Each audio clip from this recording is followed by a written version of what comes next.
Hello student, मैं हूँ रीना। आप देख रहे हो रीना एकेडमी चैनल।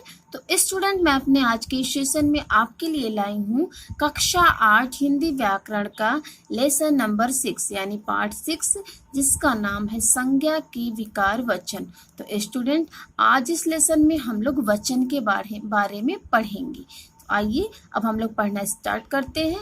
तो सबसे पहले स्टूडेंट, आप लोग ये जो पिक्चर, इसमें जो चित्र दी गई, इस चित्र को आप सभी लोग ध्यान से देखिए।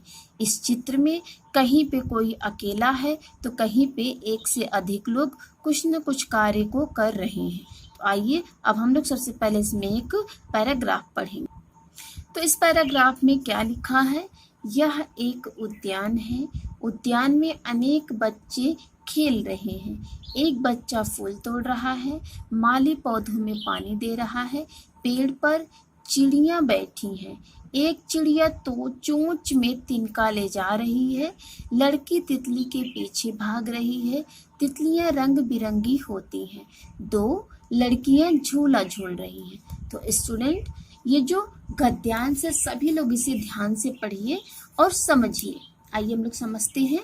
तो इस गद्यांश में जो मोटे छपे शब्द हैं, एक, बच्चा, माली, पेड़, चिड़िया, तिनका, लड़की और तितली, तो इन शब्दों से उनके संख्या में एक होने का बोध हो रहा है, यानी हमें पता चल रहा है कि ये सभी शब्द जो है, इन सभी शब्दों में जो व्यक्ति, प्राणी या वस्तु है वो एक है। इसी प्रकार अनेक, बच्चे, पौधों, तितलियां, चिड़ियां और लड़कियां शब्दों से उनके संख्या में एक से अधिक अर्थात अनेक होने का बोध हो रहा है। तो यहाँ पे हमें जो भी व्यक्ति, वस्तु और यहाँ पे स्थान दिया गया है, ये शब्द जो है एक से अधिक संख्या में है। तो यहाँ पे हमें क्या पता चल रहा है कि ये सब एक से अधिक है। तो आइए अब हम लोग वचन की परिभाषा को पढ़ते हैं। तो शब्द के जिस रूप से किसी व्यक्ति, प्राणी अथवा वस्तु के एक या अधिक होने का हमें ज्ञान होता है, उसे हम वचन कहते हैं।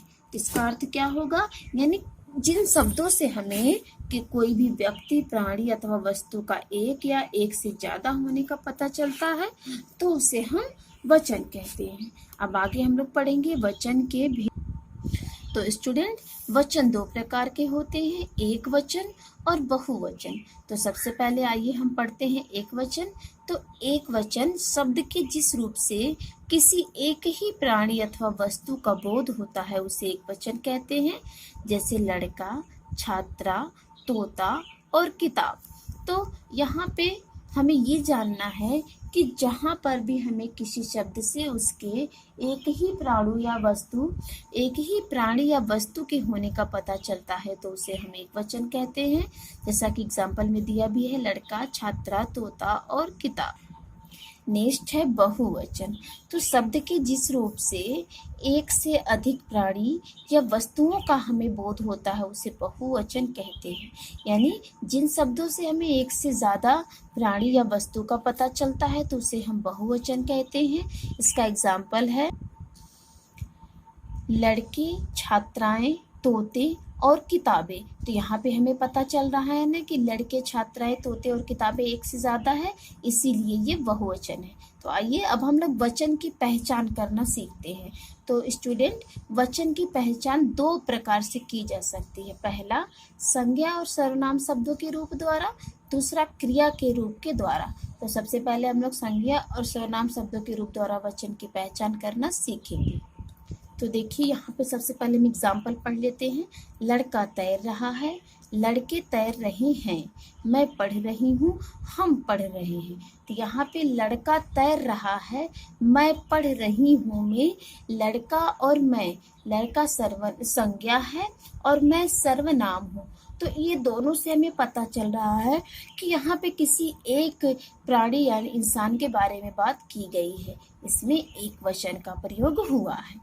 अब दूसरा एग्जाम्पल है लड़के तैर रहे हैं, हम पढ़ रहे हैं। तो इसमें लड़के और हम ये दोनों बहुवचन है, लड़के संज्ञा का बहुवचन है और हम सर्वनाम शब्द का बहुवचन है।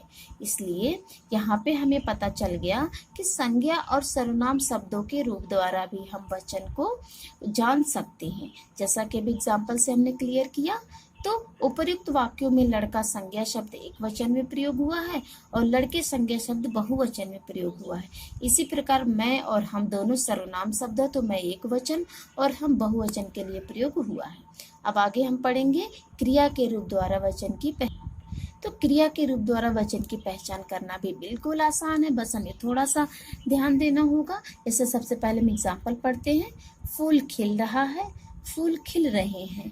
पक्षी उड़ रहा है, पक्षी उड़ रहे हैं। इसमें देखिए पहला एग्जाम्पल फूल खिल रहा है, इसमें क्रिया क्या है, रहा है, और पक्षी उड़ रहा है, इसमें क्रिया क्या है, रहा है। तो इन दोनों क्रियाओं से हमें क्लियर हो रहा है कि ये दोनों जो है एक वचन है। और इसी तरह से नेक्स्ट एग्जाम्पल है फूल खिल रहे हैं, पक्षी उड़ रहे हैं। इसमें रहे हैं तो से इस क्रिया से हमें पता चल रहा है कि ये बहुवचन, मतलब इसमें एक से ज़्यादा लोग हैं, वस्तु हैं, चीज़ है, इसलिए ये बहुवचन है। तो उपर्युक्त वाक्यों में पक्षी व फूल जो है संज्ञा शब्द का रूप नहीं बदल रहा है, मतलब इनसे संज्ञा का रूप नहीं बदल रहा है। जो एक वचन है क्रिया वो एक वचन में, और जो बहुवचन में है वो बहुवचन क्रिया है, लेकिन जो संज्ञा शब्द है फूल वो एक वचन और बहुवचन दोनों में समान है। तो जो क्रिया है वो एक वचन और बहुवचन में बदलती है, लेकिन संज्ञा जो है वो एक वचन और बहुवचन में इस एग्जाम्पल में नहीं बदल रही है। तो स्टूडेंट आगे हम लोग पढ़ेंगे एक वचन के स्थान पर बहुवचन का प्रयोग भी होता है। जैसे अगर हम किसी के प्रति आदर या सम्मान प्रकट करते हैं तो वहाँ पे एक वचन के स्थान पर बहुवचन क्रिया का प्रयोग होता है। जैसे पिताजी आ गए हैं। यहाँ पे स्टूडेंट ध्यान दीजिएगा, पिताजी तो एक ही है ना, जो कि एक वचन है, लेकिन यहाँ पे क्रिया जो है वो उन्हें रिस्पेक्ट देने के लिए यहाँ पे बहुवचन का यूज हुआ है, उनका आदर देने के लिए हैं। ठीक है, अब आगे एग्जाम्पल है महाराज अग्रसेन महान राजा थे। तो यहाँ पे महाराज अग्रसेन तो एक ही है, ये एक वचन है, लेकिन यहाँ पे क्रिया जो है बहुवचन हो गई है। इस तरह से एक वचन के स्थान पर हम बहुवचन का प्रयोग भी कर सकते हैं। किस जगह पे, किसी को आदर और सम्मान देने के लिए अगर हम वहाँ पे कोई शब्द यूज करते हैं तो वहाँ पे क्रिया बहुवचन हो जाती है।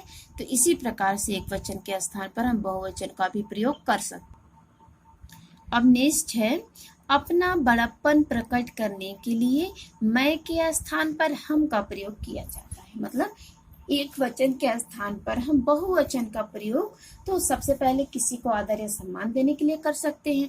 तो दूसरा है अपना बड़प्पन प्रकट करने के लिए, मतलब अपने आप की बड़ाई करने के लिए, खुद की बड़ाई करने के लिए हम लोग जब मैं के स्थान पर हम का प्रयोग करते हैं तब भी एक वचन के स्थान पर बहुवचन का प्रयोग होता है। जैसे चंद्रशेखर आज़ाद ने कहा था हम देश को आज़ाद कराने के लिए अपने प्राण भी त्याग देंगे।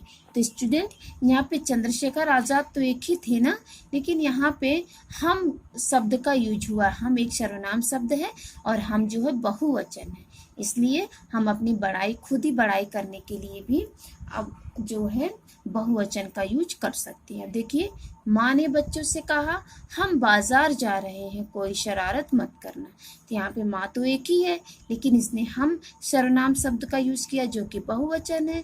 इस प्रकार से कोई एक जो है अपनी बड़ाई करने के लिए, अपना बड़प्पन करने के लिए भी एक वचन को बहुवचन में प्रयोग कर सकता है। अब नेक्स्ट है अपने बराबर वालों तथा अपने से बड़ों के प्रति सम्मान प्रकट करने के लिए तू के स्थान पर तुम अथवा आप का प्रयोग किया जाता है। अब देखिए अगर आपके बराबर का कोई इंसान है, आपका हमउम्र है, या फिर आप अपने बड़ों के प्रति जो सम्मान प्रकट करते हैं, तो उसमें भी अरे आप कहाँ चले, एग्जाम्पल है अरे आप कहाँ चले। तो यहाँ पे आप शब्द जो है बहुवचन है। आप जो है किसी बड़े के लिए यूज हुआ है। आप कहाँ चले गए थे, सॉरी स्टूडेंट, यहाँ पे थे जो है ये क्रिया का बहुवचन रूप है। तो इस तरह से हम अपने बराबर वालों को और बड़ों के प्रति सम्मान यानी रिस्पेक्ट प्रकट करने के लिए भी बहुवचन का यूज करते हैं। तुम खाना खा लो। ठीक है, अब आगे है, कभी कभी जातिवाचक संज्ञाएं एक वचन के रूप में भी बहुवचन का बोध कराती हैं। जैसे नागपुर का संतरा प्रसिद्ध है। तो देखिए, संतरा जो कि जातिवाचक संज्ञा है और यहाँ पे संतरा एक ही है, यानी संतरा से एक संतरे का हमें पता चल रहा है। लेकिन नागपुर में तो एक ही संतरा नहीं होगा ना, बहुत से संतरे होंगे, इसलिए यहाँ पे ये एक वचन होते हुए भी बहुवचन का बोध करा रहा है। अब नेक्स्ट एग्जाम्पल है, इलाहाबादी अमरूद बहुत मीठा होता है। तो अमरूद जो कि एक वचन है, संज्ञा है, एक वचन है, लेकिन इलाहाबाद में तो एक ही अमरूद होगा नहीं। इस तरह से ये जो वाक्य है ये भी बहुवचन का हमें बोध यानी ज्ञान करा रहे हैं। ठीक है, आगे है, अपना स्वाभिमान प्रकट करने के लिए संज्ञा तथा सर्वनाम का बहुवचन में प्रयोग किया जाता है। जैसे हम जा रहे हैं, हम जो कहना चाहते थे कह चुके हैं। मतलब अपने खुद का, मतलब खुद के बारे में हम अगर बात करते हैं स्वाभिमान में, तो वहाँ पे भी हम बहुवचन का यूज करते हैं। जैसे यहाँ पे हम शब्द का जो यूज हुआ है वो सर्वनाम का बहुवचन शब्द है, इसलिए यहाँ पे किसी एक के लिए बात हो रही है, लेकिन हम शब्द जो है वो बहुवचन है। अब देखिए अगला है, सदैव एक वचन में प्रयोग होने वाले शब्द। तो भाववाचक संज्ञाएं सदैव एक वचन में प्रयोग होती हैं। जैसे एग्जाम्पल है, दया, करुणा, प्रेम, क्रोध, कृपा, प्यार, मिठास, खटास, डर। अगला है, समूहवाचक संज्ञाएं हमेशा एक वचन में प्रयोग होती हैं। एग्जाम्पल, सेना, टोली, भीड़, कक्षा, संस्था, केंद्र, सभा, परिषद। नेक्स्ट है, द्रव्य तथा धातु पदार्थों का ज्ञान कराने वाली द्रव्यवाचक संज्ञाएं सदैव एक वचन में होती हैं। जैसे एग्जाम्पल, सोना, चांदी, लोहा, पीतल, दूध, घी, दही। तो यहाँ पे हमने क्या पढ़ा, भाववाचक संज्ञाएं, समूहवाचक संज्ञाएं और द्रव्यवाचक संज्ञाएं, ये तीनों संज्ञाएं एक वचन में प्रयोग की जाती हैं। और कुछ संबंध सूचक शब्द जो है हमेशा एक वचन में प्रयोग होते हैं। जैसे चाचा, मामा, नाना, फूफा, मौसा, काका, भ्राता, दादा, ये सब भी एक वचन में प्रयोग किए जाते हैं। और निम्नलिखित शब्द सदैव एक वचन में ही प्रयोग होते हैं। कुछ और भी शब्द जो एक वचन में प्रयोग होते हैं, जैसे आग, पानी, हवा, जल, वायु, बर्फ, जनता, आकाश, पाताल, धरती, वर्षा, बालू, सहायता, सत्य, चाय, वर्दी, व्यथा।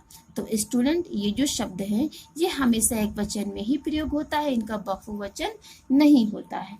अब आगे हम पढ़ेंगे कि जैसे भी हमने पढ़ा ना कि कुछ शब्द सदैव एक वचन में प्रयोग होते हैं, उसी तरह से कुछ शब्द ऐसे भी होते हैं जो हमेशा बहुवचन में प्रयोग होते हैं। जैसे आदर सूचक शब्द जो है वो केवल बहुवचन में प्रयोग होते हैं, यानी जैसे अगर हम किसी को रिस्पेक्ट देने के लिए जो शब्द यूज करते हैं वो हमेशा बहुवचन में ही प्रयोग होते हैं। जैसे दादाजी, गुरुजी, माताजी, पिताजी, ऐतिहासिक पुरुष व नारियों के नाम, महान देशभक्तों, नेताओं, साहित्यकारों तथा वैज्ञानिकों के नाम तथा पौराणिक चरित्रों के नाम भी सदैव बहुवचन में ही प्रयोग किए जाते हैं। तो स्टूडेंट, जैसा कि अभी आप देख रहे हो, जैसे आप अपने दादाजी, पिताजी, गुरुजी, माताजी, ये तो एक ही है ना, लेकिन अगर हम रिस्पेक्ट देने के लिए उनके आगे जी शब्द का यूज करेंगे तो ये बहुवचन हो जाएगा।